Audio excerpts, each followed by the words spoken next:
নেহাত আজ ভাগ্যের পরিহাসে আমার লেখক হওয়া হলো না। যদি আজ লেখক হতাম তাহলে বোধহয় আমার লেখা মা উপন্যাসটি ম্যাক্সওয়েল গোর্কির মা অপেক্ষাও শ্রেষ্ঠ হতো। এটি আমার ক্ষুদ্র হৃদয়ের বৃহৎ বিশ্বাস। সকলকে আন্তরিক শুভেচ্ছা। আমি চন্দ্রিমা।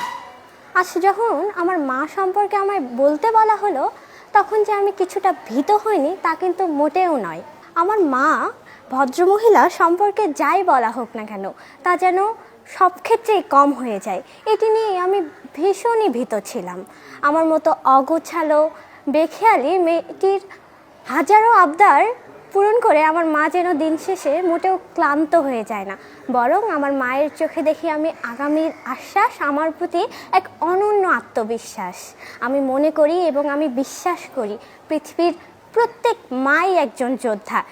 আমি মনে করি পৃথিবীর প্রত্যেক মাই একজন যোদ্ধা, যিনি নিজের সন্তানের জন্য নিজের সর্বস্বটুকু বিলিয়ে দিতে পারেন। আমাদের অনেক মাই তো কর্মজীবী, কিন্তু দিন শেষে তাদের সন্তানের প্রতি কোনো অবহেলা কিন্তু তারা করে না। তাদের দায়িত্বটুকু তারা ঠিক মতো এবং যথাসময়ে পালন করে।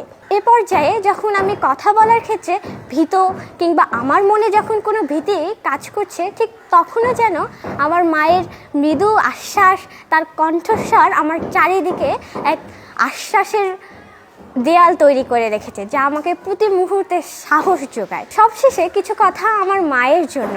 ধন্যবাদ মা, আমার সব আবদারকে এক বাক্যে মেনে নেওয়ার জন্য, আমার পাশে থাকার জন্য এবং আমাকে সর্বক্ষেত্রে সাহস দেওয়ার জন্য। সকলকে ধন্যবাদ।